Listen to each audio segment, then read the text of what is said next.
So therapy in Nigeria is expensive, and actually in other cases as well, probably not very available. So I guess that's why we're very thankful that it is here for free. Ladies and gentlemen, this is my bar. Welcome to Barroom Therapy. I'm your barman, Shola Thompson.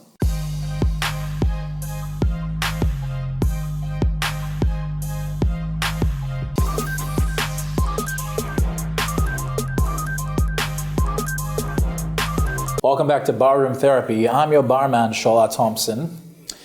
Now, we know being very vocal on social media has its prices. But then when you're vocal on social media about religion, there's a whole lot of backlash that you could get. Some endorsements, but of course, majority of the comments you get will be major backlash, especially if it seems you're not saying it's in favor of religion. Today, to get to explain exactly how that experience was, please welcome to my bar, ladies and gentlemen, Fola the Favored Woman.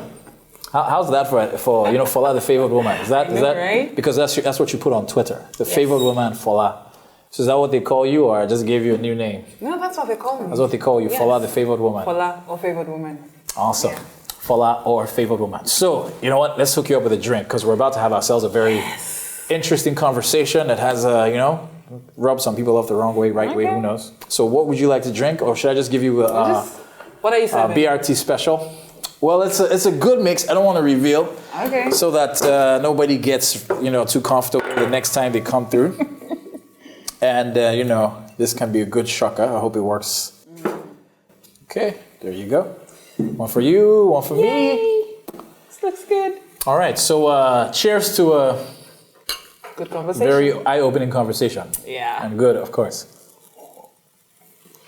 So down to it. Why were you attacked on social media? Okay. It was a tweet. Okay. I responded to someone's thread. Yeah. And this person happens to be the son of a very prominent, will I say religious leader now? Religious leader. Yeah. And I felt like that thread was somehow offensive. Okay. I found it offensive. Okay. Because I work in the creative industry. Mm-hmm. And I believe that, yes, there's room for legitimate criticism, I also find it offensive that sometimes religious people they're very influential. You know the country we live in. We live in Nigeria, where a lot of people really follow religious leaders and they're very influential. Yeah. And then when you pull down someone's work and someone's efforts, and you do that on the religious platform, and you're taking away that person's revenue, you're taking away that person's, this is work that they put a lot of time and money into. Yeah. I just think it's unfair that you do a whole thread to demonize, someone's creative work. Yeah. Especially when you come from a family that is also involved in the same kind of business. Okay. Movie making. Yeah. I felt offended and I responded to that tweet. Or the thread. And then your response, of course, got everybody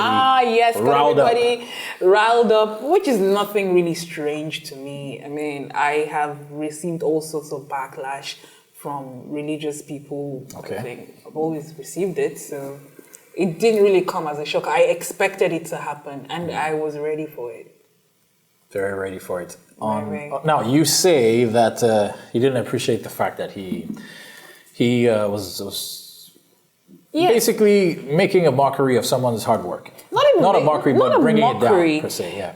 Not really. Yeah. Not a mockery. Yeah. If you mock someone's work. Now, this show is what's it called? It's Lucifer. Yes, yeah. Lucifer, the show. Yeah. It's this theology that if when you demonize the work, which I have a problem with. It's what Christianity had always done, even right from the days of the missionary, from colonialism. We've always had anything that had to do with our own traditional African religion demonized, and that's why we came up with this idea that Eshu in Yoruba somehow means the devil. Yeah. And then so we find young people right now afraid of practicing their own traditional African religion because we've been told it's demonic. And so you come and say, this is a millennial. Yeah. I was offended because this guy is a millennial. He's supposedly well-read. Okay. And then you come up and say that somehow Hollywood is transmitting demons through a TV show that is a fictional TV show for that matter. A TV show that I even have a problem, I don't even think that you have seen, because if you had seen that show, I don't think he would make all those assertions. It's ridiculous. And that's where I had a problem. Okay, so some people can argue, a lot of us can argue and say, well, he demonized that show, and you also did the same thing to him. Did I? You know, by saying the show, Akbar Allah. I didn't say Akbar You say, you said your dad's show scarred us, and what, I can give you that tweet word for word, verbatim. So if you may, how exactly did that go? I said, your dad's badly researched, low budget, and I think poorly scripted shows didn't do Christianity any favors either. Okay. You all scarred us for life. Don't you feel maybe this might be because of the information that was available to them? Maybe if they were to do that same show right now, it might be different. You know how, hey, it's based on the information you have. Then a lot of people realize now that, hey, maybe I'm raising my kid wrongly. I can try something different, but based on the information you had back in the days, this is what you could do. You're right. You do have a point. Maybe. I just have a problem with the theology. The theology was so faulty. And one thing I realize about Christianity, especially the way we practice it here in Nigeria, is people tend to really stick to their guns when it comes to theology. People find it really hard to change, even when, the world has moved on, there's information out there, except the highest religious authority changes. If they don't see that change, they wouldn't change. They wouldn't. No matter how much information you expose them to. If their man of God doesn't come out to say, oh, this is it, or they see the person being different, they won't. So is there anything in particular as far as, the show? Anything in particular that you feel, let's beg your pardon, any other show that might have scarred you like this? Do you feel this is probably the only show that had its effect? Are there on any other shows, not only local shows, worldwide, religious that shows? You feel maybe religious? I guess maybe let's go religious. That you feel might have scarred you as well. So just in case we don't owe it all entirely to the Akbar Allah show. You didn't mention Akbar Allah precisely. No, right? I didn't. So what was the name of the show you were referring to? I was referring to the entire lineup of the movies we watched. All the movies at that time. Okay. I stopped watching at some point because when I stopped believing in a lot of the things that the movies was portraying or preaching, I stopped watching. I grew older. But there was the Akbar Allahs. There was one called Just a Little Thing. Where this lady had, she was dating someone in the church, she got pregnant, she had an abortion, and then she died and went to hell, something like that. Oh, and, very damning. Yes. Yeah. There was just a whole lot of condemnation going on. And then there was all that, I just didn't enjoy, Now, were you forced to watch this, or you could actually make you could decide to? Be forced. Remember how we grew up way back in the 90s? I don't know if you grew up around the same time I did, but it was all over. It was on TV. It was sometimes the only form of entertainment because they showed them on free TV. Like you would watch it in the evenings, and so it was just what you watched. All right, just what you watched, and definitely we hope you're watching us. We don't have anything to scar you here, except for the fact that you might feel like you're missing a drink. And more coming up right after this break for Barroom Therapy with your host, Shola Thompson, and of course, FOLA. Sit tight. Welcome back to Barroom Therapy. I am your barman, Shola Thompson. FOLA, the favored woman. She's with me. So, it says the favored woman.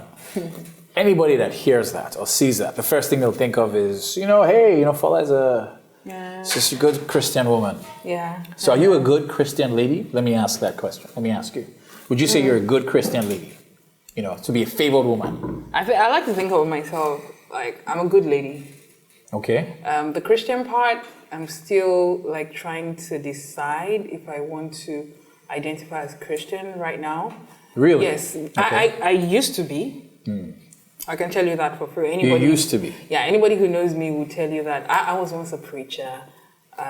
I taught Sunday school. I actually wrote a Christian devotional. Really? Yes.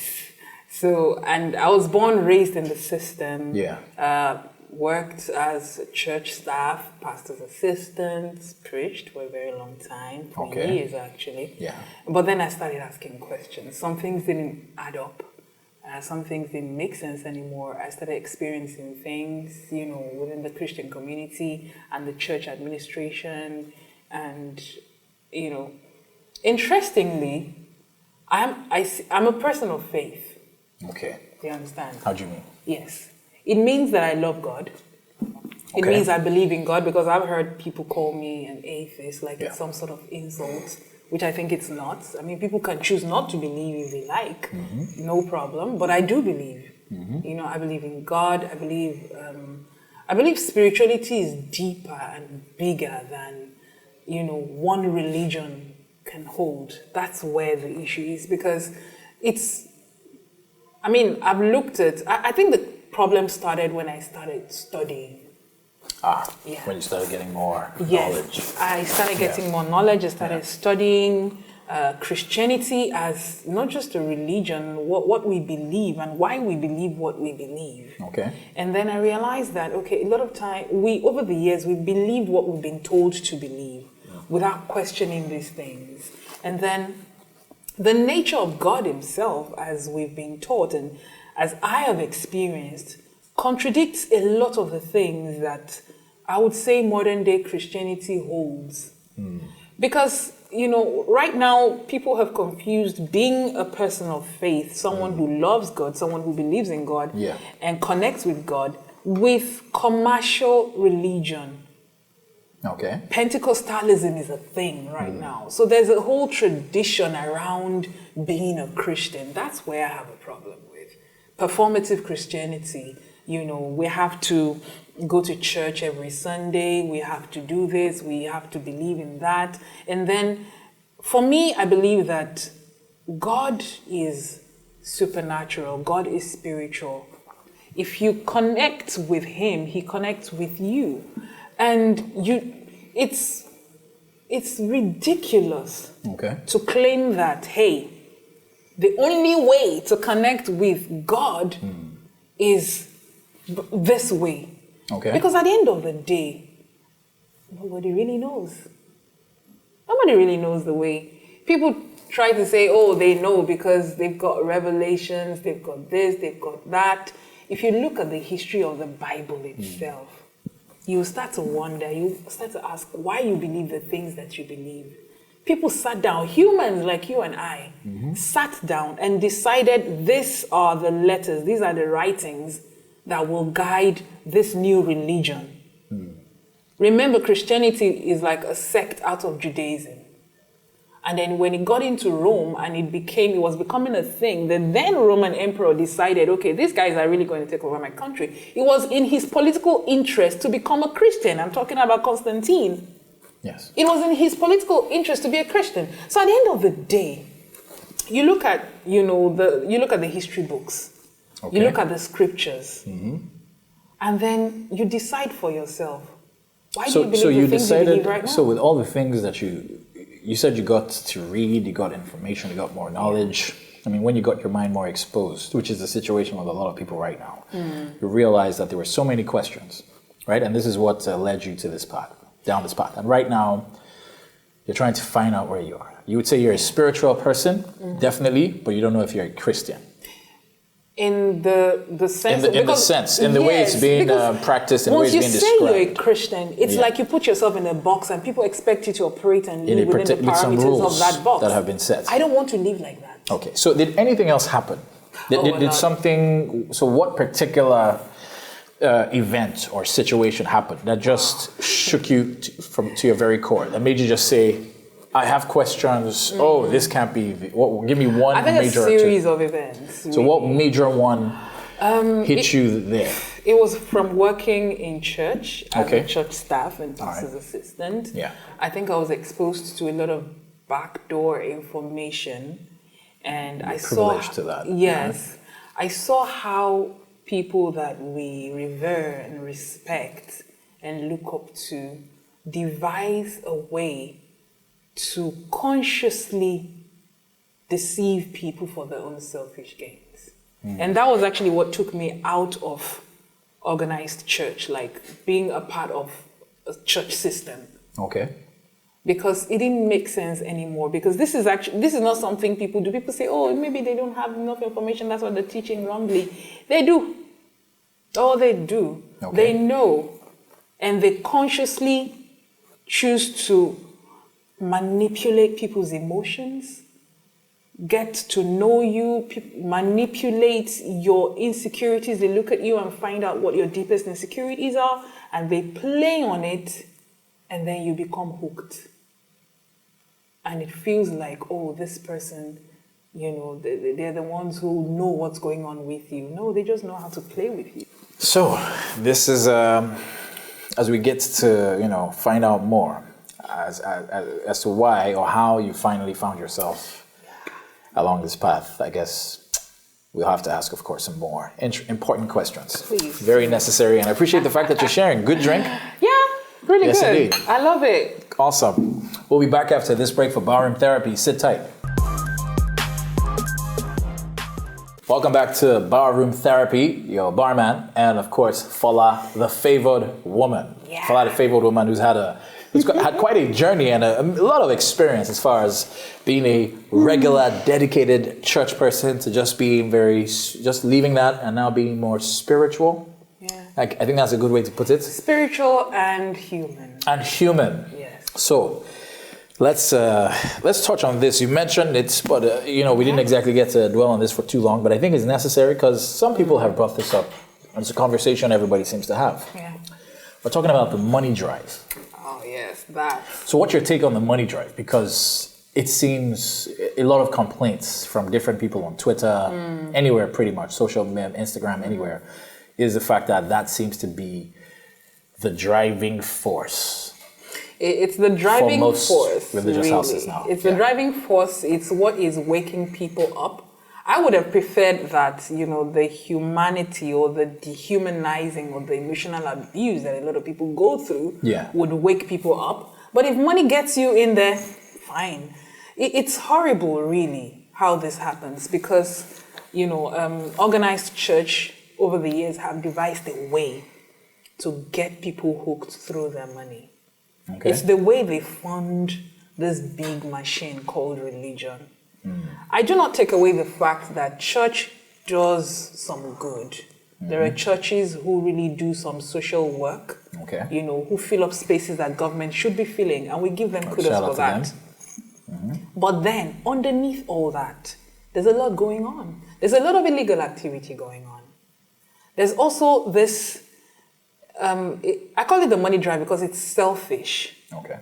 When you devise ways of getting people to part with their hard-earned money, for instance, some things I find if you're going to, my stand is, money definitely funds things in the church. Money keeps the doors open, keeps the ACs working, pays the bills, yes. But please make it plain. If I belong to a church, I know that, yes, I'm committed to this because this is where I worship. Yeah. So come and let people know that, hey, we need to get these things done. And people would make their voluntary donations. But keep the books open. When I was growing up, way back in the early 90s and late 80s, in the Orthodox Church, Evangelical Church of West Africa, that's Ekwa Church, where my grandmother was a matron at some point, there's a box at the door. Every week you see the record of tithes, offerings, and what they call harvest donations. People know how much they contributed every week. Yeah. And they know how much goes into whatever projects. Okay. So there's visibility. There's visibility and there's transparency, there's accountability. But a system where there is absolutely zero transparency. Yeah. You tell people to contribute 10% of their earnings every month, and you track those earnings with something you call tithe cards. You give them cards where they mark if they've paid or not. And they put in the amount they're paying. Yeah. So you as a leader, when you see that amount because you know it's 10%, you can automatically kind of calculate the earning. Okay. And if they don't pay, you ask questions. And then you ask them that at the first day or the first salary of the yearly income, so the first month of the year, January, the 100% of their income comes to you. It's another problem. And they don't know. You tell them, oh, the money is, whatever for... They don't know where this money is going. Wow.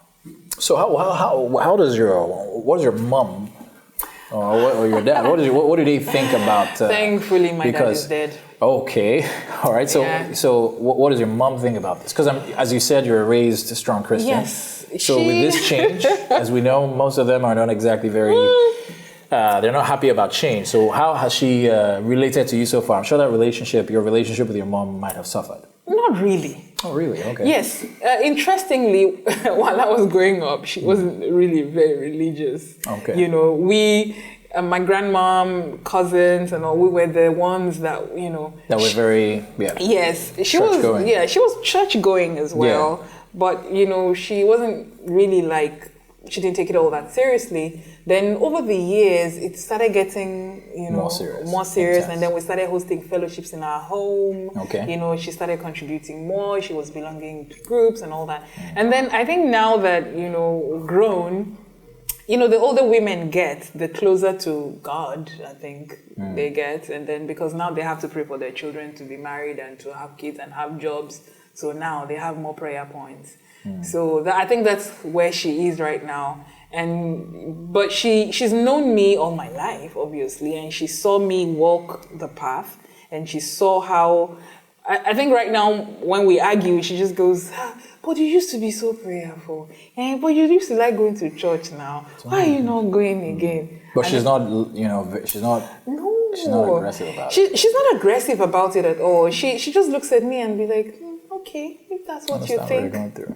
Yeah. It seems like for someone like yourself who used to be very religious, even more religious than a lot of people might find themselves in, who most likely bashed you on Twitter when you made that statement. Oh, yes. Yeah. It seems like, this change, the fact that it seems, it's not like you're not spiritual, you're not like you're not religious.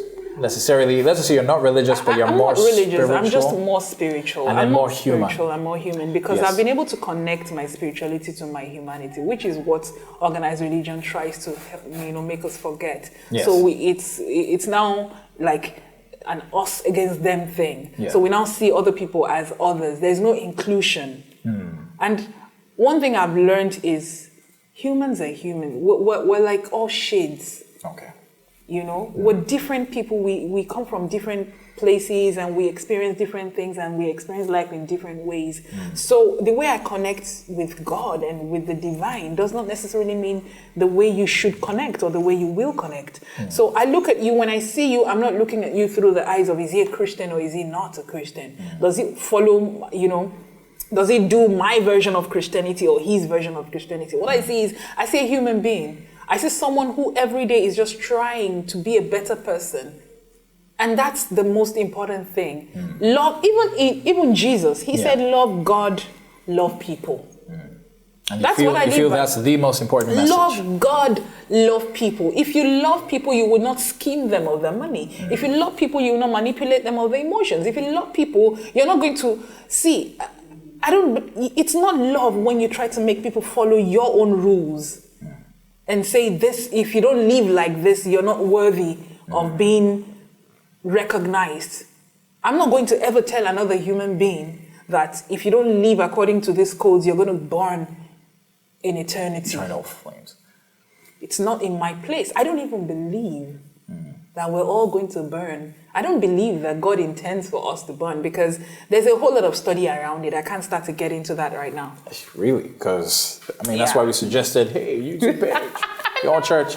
But I must say, it has been very, very enlightening. Yeah. And for anybody who figures that they had you all figured, who thought they had you all figured out, I'm pretty sure right now, with the therapeutic session you just had, they would know for sure that there's a whole lot more about Fola, the favored woman. I'm a complicated being. Complicated being indeed. So it's a pleasure to have you here. Yay! Cheers to that. Yeah. And hey, I wish you the best on your new church called the Spiritual Woman. I do not have a church.